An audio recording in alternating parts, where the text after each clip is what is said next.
What's going on, everybody? It is me and Walter here live from the Thunderdome, and we're going to do a bit of a new format today. I'm going to take you back in time in something I'm calling S1 Cinema. We're going to go through Snowflake's IPO. I can't tell if I'm sweating because I'm nervous about this new take here, and it's just me on the mic with the support of my trusty dog, or if it's because I just had 4 tacos and 3 coffees right before recording this. But nonetheless, we're going to jump into it. Is this thing on? Yesterday's price is not today's price.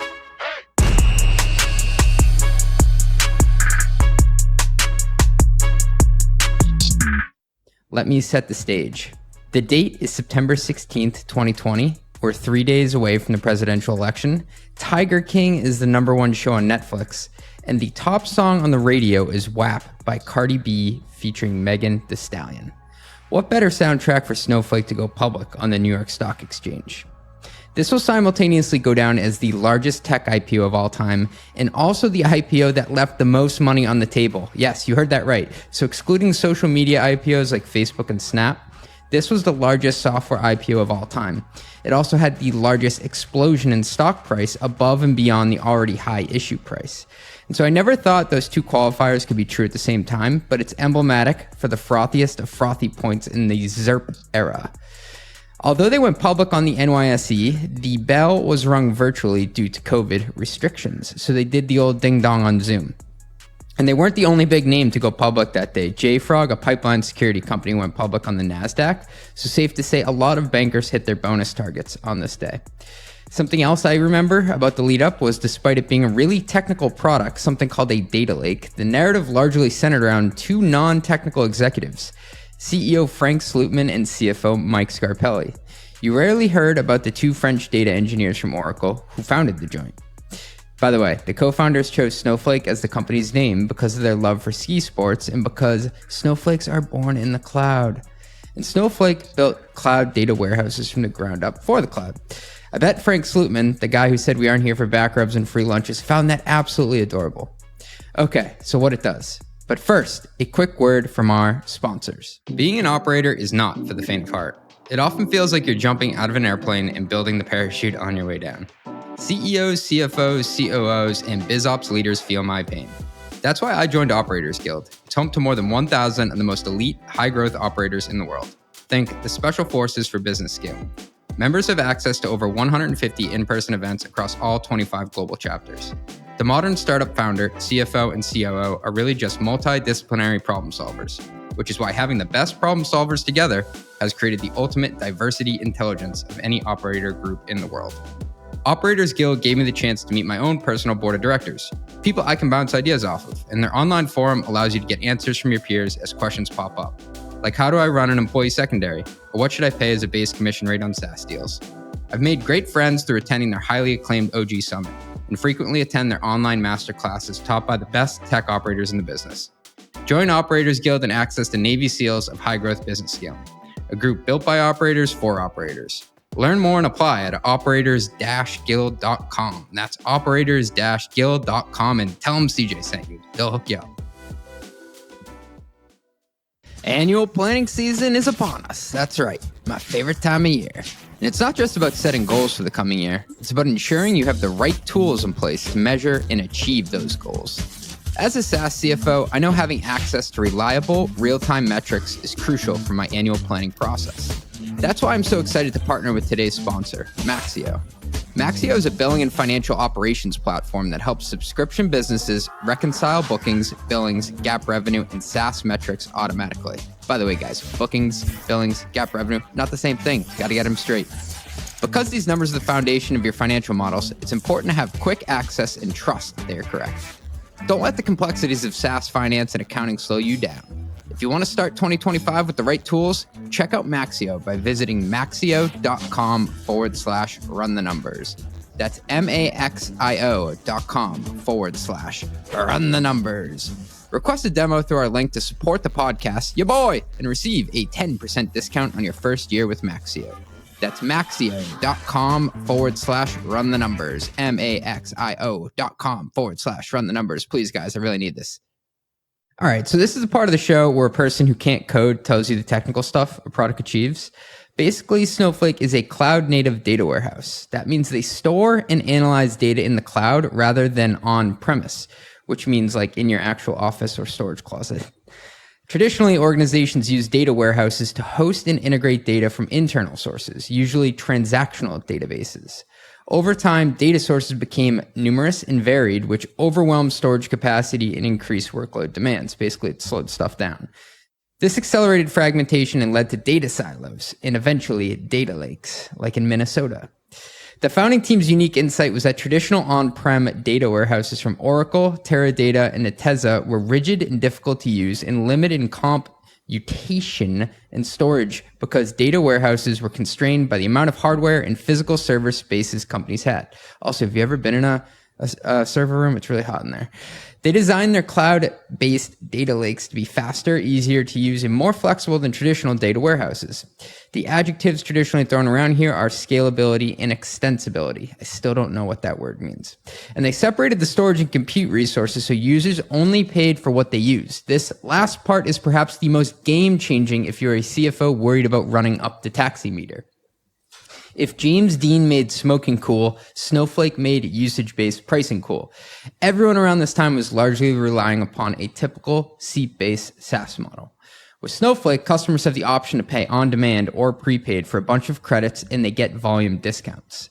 Snowflake breaks pricing out into storage, compute, and cloud services, and then they come up with this fancy formula to translate it back into a simple credit system that people buy. You can try to dissect it. I have. The rep actually gives you a spreadsheet, and I went through it. But thinking about it as credits is just easier, trust me.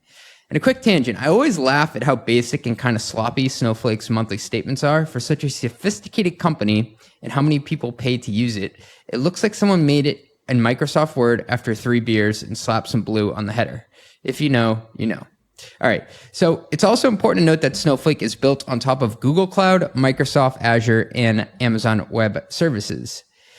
Companies often think about their Snowflake bill in a similar light as their AWS hosting bill. It's the utility costs necessary to keep the lights on. And to use rough percentages, this is the way that a VC sized it up to me when they were actually thinking about the TAM of Snowflake, and it was one of the people on their cap table.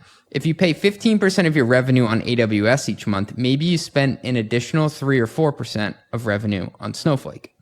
Speaking of AWS, this was seen as both a friend and a potential enemy at IPO. There weren't many holes to poke in the Snowflake story, but co-opetition and platform risk came up a lot. The critics at the time pointed to their legit platform risks to AWS, GCP, and Azure. Snowflake simultaneously was built on top of, but also competes with one of AWS's products, Amazon Redshift, Awkward Turtle. An analyst at the time said, their continued dependence invites huge risks. Any of these public cloud providers could bundle competing products, provide Snowflake with unfavorable pricing, leverage its public cloud customer relationships to exclude Snowflake from opportunities, or treat Snowflake and their customers unfairly. In short, Snowflake's competition has the capability to make it difficult or impossible for Snowflake to compete favorably. Wow. Another analyst at the time said, Snowflake is a fascinating case study where the company is dominating in a market where cloud vendors, e.g. AWS Redshift, have competitive offerings, while at the same time, Snowflake is built on AWS, GCP, Azure, and use their cloud infrastructure for compute and storage. Woo! What's most fascinating in hindsight is that the biggest competition wouldn't come from any of the players we mentioned, but another data platform provider, Databricks, who is arguably just as valuable and large as Snowflake in 2024. But wait, back to 2020. Let's take a look at the metrics. Snowflake's metrics at IPO were in a tier, in a stratosphere of their own. The company's revenue, when annualized, was north of $500 million, and their top line growth was more than 120%, making it the second fastest growing software company at the time of IPO. The fastest was Agora, also that year, who is currently in the dumpster and probably being delisted, but they put up higher growth numbers on a smaller revenue base, about a quarter of the size. From a financial metrics perspective, Snow's cash burn was hard to not see, let's be honest. But maybe it didn't matter. If you were them, you might actually say, let's spend more. Why? Let's dissect that. So despite sales and marketing costs being 70% of revenue, yes, 70% of revenue, their CAC payback period was 20 months, pretty stellar. And their rule of 40 was 90. Yes, you heard that right. 90. Rule of 90. Bonkers. The other potential criticism was their gross margin as an infrastructure company was lower than typical software companies in the low 60s. I think it was around 62%. But you had to believe they could continue to drive this down at scale. Most of this was tied up by paying tolls to AWS and the other providers we mentioned before. In terms of customer base, they had over 3,000 on board with an average contract value of about 160,000 at the time. 50 of those customers were north of 1 million in annual spend, showing how Frank Slootman really pulled them into the enterprise. Now, the beauty of data is that as more workloads shift over, the spend goes up. People were looking at their metrics and licking their chops like, wow, this only gets better as the customers mature. Many haven't even gotten the bulk of their workloads over yet. And we know their net dollar retention rate is like a cheat code. It's 158%. In other words, these guys got the next couple years in the bag. But back to that cash burn point. In terms of cash burn, Snowflake had raised $1.4 billion to date, and they consumed $800 million in capital to get to $532 million in ARR. That implies about a 0.6 cash efficiency, so burn multiple, which means like basically for every dollar of capital raised, they generated 0.57 or 0.6 in incremental ARR. And cash burn is the reason there was a changing of guard in the first place. The plot thickens. All right, so first it's important to understand that their first CEO was actually one of their investors. So Sutter Hill Ventures kind of incubated Snowflake, and their investment partner, Mike Speiser, was Snowflake's CEO from 2012 to 2014 until they brought on longtime Microsoft exec Bob Muglia as CEO in June of 2014. And Muglia wasn't some guy hawking Cracker Jack bags at your local Red Sox game. He was the former CEO of Microsoft before he was replaced by Satya Nadella, someone you may have heard of. And he was, by all accounts, doing a solid job. And he was well liked at Snowflake, with one exception: the amount of cash they needed to scale the business. So, concerned about Snowflake's appetite for capital, Speiser approached Slootman, whom he knew through the board of another investment, Pure Storage, to see if he could tempt him to join the company's board. And now, looking back, it's hard to know if this was the actual intent or if he was going to try to bait him into becoming CEO, so more of a long play. And so Frank, he grew ServiceNow from $100 million in revenue to over $1.4 billion in revenue in 6 years and got them to a market cap of $14 billion by 2017. He was, at the time, focused on bringing back professional yacht racing to California. He's Dutch and grew up in a family in the shipping industry or the yacht industry. And he was running a conservation and animal welfare foundation from his Montana ranch. Yeah, so in other words, the guy was bored.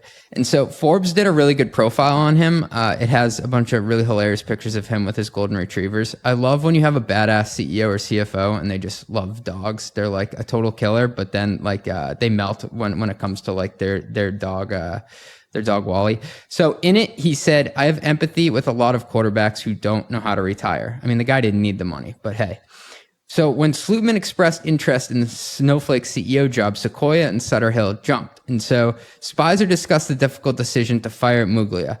He said, "When you have the potential to build one of the game-changing companies of all time, you should take the chance." Kind of reminded me of when the Celtics did Isaiah Thomas dirty to bring on Kyrie Irving. Of course, this was a much different ending. All right, so you still got to tell the guy, Bob, who, by the way, thinks he's crushing it. Yikes. And so no one told him until the day the company announced the coup. Speaking public about his departure for the first time, he did tell Forbes that it took him a few months to get over the shock. He said, "The board was the one telling me to spend the money. The board was just as strongly behind this, but certainly I did it," said Muglia, noting that overall spending at Snowflake increased after he left. Ooh. I used to call it drunken sailor spending. I would say, "We're spending like drunken sailors," and they would say, "Yes, keep doing it." And it was the right thing to do. So yeah, I mean, that totally sucks for Bob. But hey, make him feel better. He did hold more than 2% of equity in the company still when it IPO'd, making him a billionaire. So he did okay and probably doesn't totally regret stepping aside to let the big dog cook. A bit more on Frank. His career started as the captain of multiple trash boats. Not literally, but he was saving companies who were either bleeding talent or money, kind of dumpster fires. He saved multiple companies from destruction and repositioned them as industry leaders, and then he got his first big CEO job at Data Domain. If I were to pick 3 words to describe this guy, ruthlessly efficient and gruff. I think that's 4 words, but still. He said, "When I was a younger man, I was more tolerant. I always thought I could coach people to a place where they would be great.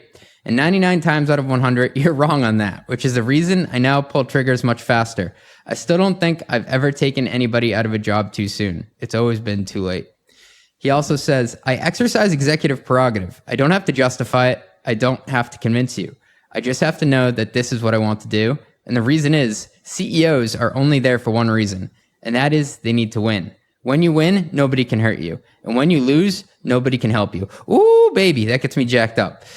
Frank is well known for getting people paid. I have to say that. He structures incentives internally so the top 10% of the company make tons of money and the bottom 10% or more get kicked to the curb each year.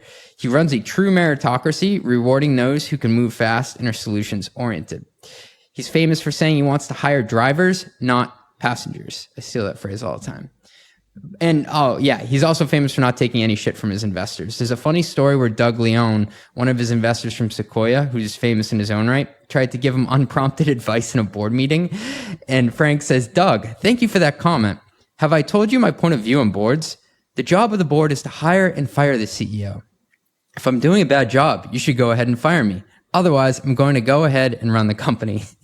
That's gangster. Hey, thanks for listening. We'll be right back after a word from our sponsors. Okay, serious question for all my accounting pros here today. Are you doing what you were hired to do?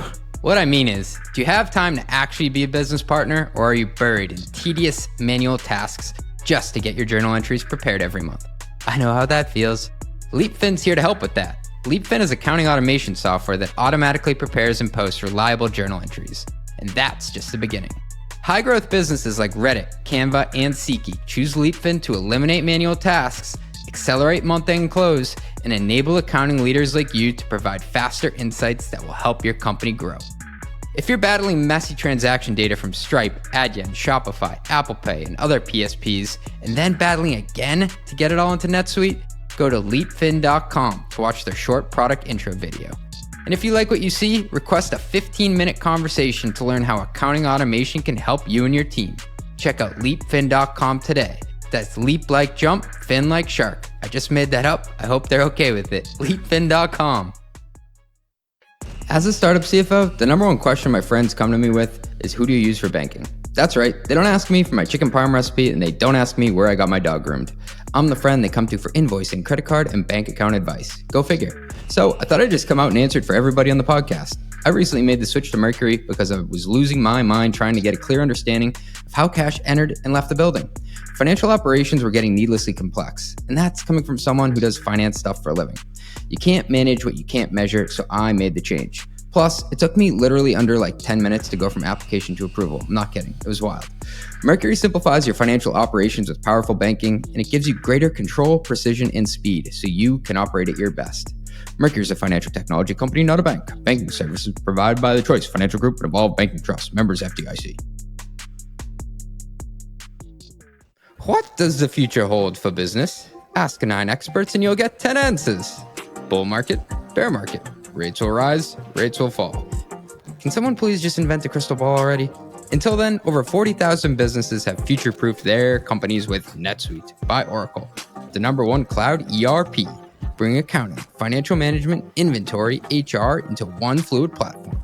With one unified business management suite, there's one source of truth, giving you the visibility and control you need to make quick decisions.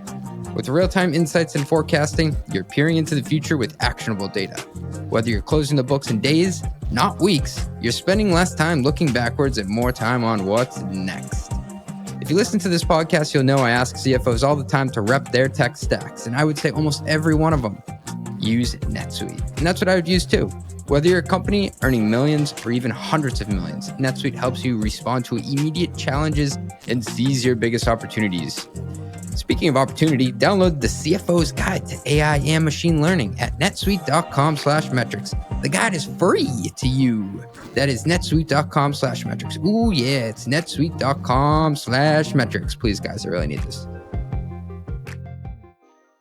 Okay, and so now Mike Scarpelli, he's the Mamba of CFOs. Talk about a Kobe Bryant talent and work ethic. This guy was the fastest partner in PricewaterhouseCoopers history. He went from entry-level staff to partner in 8 years and 10 months. That's nuts. 8 years and 10 months. So basically by the time he was 30, he was a partner at PwC. He hung around for 3.5 more years as an audit partner. And by his mid-30s, he had been a CFO twice. His first two roles were, as he calls it, cleaning up other people's messes. So when he wanted to build something, he was attracted to data domain. He said, I was attracted to data domain because the CEO wanted to take the company public without the infrastructure to do so, and I was to be that infrastructure, he said. It's a theme that you'll see a lot with him. He's the steady hand. He teamed up with Frank Slootman to put them in a position to do so, only to sell to Dell EMC for $2.4 billion in 2009. So they didn't go public, but damn. So that was the start of the Shaq and Kobe, or the Batman and Robin relationship, running it back at ServiceNow and then Snowflake. Mike Scarpelli, by all accounts, is considered the gold standard of public company CFOs. You can hear it on earnings calls. He has enough credibility to call his shot, and analysts believe him. If he gives you guidance, everyone just takes it and prints it. A revenue multiple is, in many ways, a measure of conviction in your story, and analysts believe what he says. Similarly, he has enough respect to basically tell people to kick rocks on a stupid question or tell them to go and read the footnotes, which is always hilarious. He's on the Mount Rushmore of public company CFOs. But then again, that analogy might not work because Scarpelli is Canadian. All right, so pricing the IPO is a huge point of contention. The lead left banker, Goldman, kept telling Snowflake to raise the price. So remember, we're in September of 2020, ZERP days. But apparently, Mike didn't want the price to be over $100 because optically, it would look absurd. And as a student of the game, he already knew that they were dealing with historically high enterprise value to forward revenue multiples. They finally set the price at $120, a steep increase from the $75 to $85 per share range originally floated. An analyst from Credit Suisse at the time, Brad Zelnick, said, these are multiples, frankly, that the world hasn't seen since the internet bubble in 1999. Another analyst from Summit Insights Group, who has a rare selling on Snowflake at the time, said, they've clearly shown they can execute, but I can't justify this valuation by any means. The stock is being completely driven by the Robinhood crowd. Yeah, nobody really cared what that guy said. So they went public in the largest software IPO ever, raising $3.4 billion for the company on a valuation of $33.2 billion. But it gets better. Its stock opened at $245. Remember, they priced it at $120. It was a Wednesday. And in the public market debut, by lunch, it was trading at $275. It ended up closing at $254 that day, which gave the company a mind-boggling valuation of $60 billion. And to put that in perspective, they went out looking to sniff a roughly 40x forward revenue multiple, and they closed at 80x. To be fair, the crappiest of software companies were trading at 9x at the time, middle growing companies at 17x, and high growth at 31. But still, that's nuts, 80x. The company closed its first day of trading at $254, nearly 112% above its IPO price. And so this part's important because you got to remember that anything above the price that they initially go out at is just for the people who buy the shares. Like, the company doesn't benefit from that. Like, the employees, by the time that they sell after the 180-day lockup is over and they're holding the shares, like, they'll benefit from it. But the company doesn't get any extra primary capital to put in the business above that $120 that they initially went out at. You got to remember. So they left basically 2x, or they left basically another turn on the table of what they could have used to grow the company. But how would you possibly have known that at the time? So who made money? Pretty much anyone with an earshot. This thing went parabolic. And on the cover, there were some pretty fascinating anchor investors: Berkshire Hathaway, Salesforce, and Dragoneer. Berkshire invested $735 million in Snowflake at a price of $120 per share, what they targeted. As Motley Fool said at the time, buying a high-growth, money-losing, and expensive-looking initial public offering was a very uncharacteristic move for Berkshire, which has famously avoided technology stocks and especially red-hot IPOs for its entire corporate life. And so, to be honest, this absolutely pissed me off at the time because Berkshire ended up coming out of it smelling like roses. They got caught up in the ZERP fever, just like you and me and everybody else, but they didn't get burnt. And so Warren Buffett and crew, they're screaming for decades from the rooftops that it's all about profitability and valuations that make sense and simple products that you can understand and see. And then they go all YOLO on Snow and they win big. They literally 2x their $750 million by the close of day one. Somehow the rich get richer. Anywho, okay. Dragoneer, also a fascinating one. They led the Series G round earlier that year in February at a $12.4 billion valuation. So yeah, Snowflake did do a private capital raise earlier that year. And this one was truly a marriage of convenience, in my opinion, and should sit in the Hall of Fame for crossover fund moves. So Snowflake gets cash into the business at a price that they probably just got the name. Dragoneer's like, give us your price. And they're like, all right, 12.4 billion. And in exchange, they get earmarked a big position at IPO. And what's nice about doing the deal earlier in the year is it essentially sets a floor for the IPO pricing. So Snowflake now knows and can signal to the market that they're going to get at least 1.5x the valuation of the 12.4 that Dragoneer had got in at, given the company's growth and the market's exuberance. And so they do each other a solid by doing that deal in February. It's kind of the setup to the big move, the big IPO here. The biggest winner of the IPO was Sutter Hill, who held 20% at IPO, meaning they sat on more than $5 billion at the end of day one. And so not bad for less than 200 million into the business. And if you don't count dilution, that's about a 25 bagger. Partner Mike Spicer was Snowflake's original CEO, as we mentioned earlier. Other large shareholders included Altimeter at 15%, Iconic at 14%.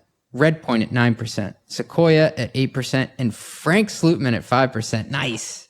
That's an absolute murderer's row of investors, the brand names of brand names. Now, part of that is somewhat a self-fulfilling statement because those investment firms are partially so well known and appreciated today because they're Snowflake investment, but still, wow, that's an incredible cap table.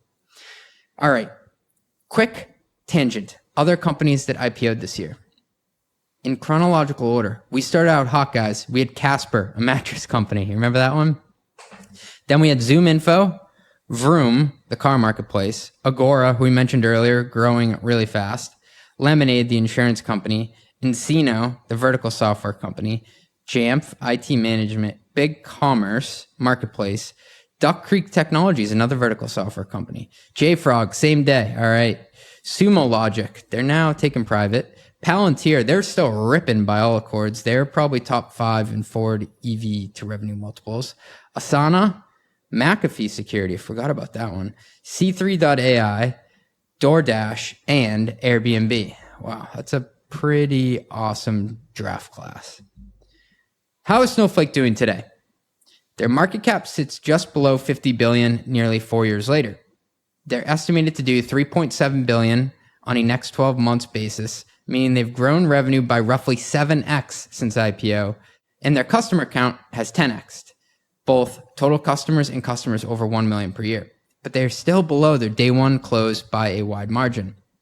In fact, if you're one of the people who invested $1,000 in Snowflake at the top of day one, you'd be holding on to roughly $700 to $750 right now, which is kind of wild to think. Their growth has slowed to the mid-20s, and they keep mentioning this thing called optimization, which I think is a bad thing for their business. But all jokes aside, they're still the cream of the crop, arguably a top 3 quality software company out there. They're trading at 12x forward revenue right now in July of 2024, which is the 8th highest of the 100 software companies I track on a weekly basis. Traditionally, anything over 10x is viewed as premium. So I'd say this company has truly lived up to the hype as a generational one, and the market is now where it's supposed to be. So good for them for going public at the ultimate right time to maximize shareholder value. Their CEO, Frank Slootman, stepped down earlier this year. He was replaced by Siddhar Ramaswamy, whose company Neva they acquired a few years earlier. He's still getting his bearings, and luckily, he has Mike Scarpelli around to help. Snowflake CFO Mike Scarpelli said it's foolish to pigeonhole new CEO Siddhar Ramaswamy as a technologist when the business he ran at Google, the ad unit, had more employees than Snowflake has today. He scaled Google's ad business to 120 billion in revenue and had roughly 12,000 employees. You have to remember, Google is like the ad business pays for everything. So he was running the most important engine at Google. Snowflake is just north of 7,000 employees. A lot of people mistake that he's a technologist and doesn't have operational chops. He ran a very large team at Google, and he's also a PhD in databases. Wow. Nonetheless, the stock dropped 18% the day Frank Slootman announced he was retiring. That means he wiped billions of dollars from the market cap and ironically cost himself $576 million by announcing his own retirement. 3 other things about Snowflake that have become a core to their identity before we leave. 1, they don't believe in customer success. Not like actual customers being successful, but the function. We don't believe companies should have a separate customer success function. The first thing we did when Frank joined Snowflake was we blew up what was the customer success function. You're either going to support sales or professional services. Customer success is not accountable for anything. Number 2, it's all about the RPO, baby. I was going to say in the P. Diddy voice, but he's had a bad run. In the SaaS world, billings is the key metric you look at. Snowflake lets customers pay quarterly, monthly, or on demand, so we don't focus on billings at all. We focus on a remaining performance obligation. For all your book business, how much is going to roll up into revenue? It is the best leading indicator for our investors. Naturally, we care about revenue and revenue growth as well. Investors also want to believe there's leverage in your model. It is important to show a path to higher gross margins and pounding that with investors as that continues to grow for us. There's actually an unintentionally hilarious slide that Mike Scarpelli, whose quote I was just using, he includes it in his Investor Day presentation, and the header just says, "We are not a SaaS model." And just to go into that, so 93% of revenue is consumption-based. Revenue is recognized only as consumption occurs. In many cases, rollover unused capacity is permitted, generally on the purchase of additional capacity. Contract durations increasing along with larger customer commitments. Primary billed annually in advance with some on-demand in arrears. Number 3, their official headquarters is in Bozeman, Montana. I hear that both Frank and Mike are big fly fishermen. That's the story of Snowflake's IPO now that we're 4 years removed. If you like this format, please let me know by emailing me back, and please give this podcast 5 stars. Run the Numbers is a mostly LLC production. Yelling an intro by Fat Joe. Artwork by some AI thingamajig. Podcast and video editing is done by Cleancast at cleancast.io. Nothing said on this podcast is intended to be business or investment advice. It's the sole opinion of me, a guy who feeds his dog too much ice cream and has a history of net operating losses, LOL. If you like this podcast, please hit subscribe. It would mean a lot to me. And also check out mostlymetrics.com. That's my newsletter where I explore business models and financial metrics. Thanks for riding with me. Share this with your friends. Peace.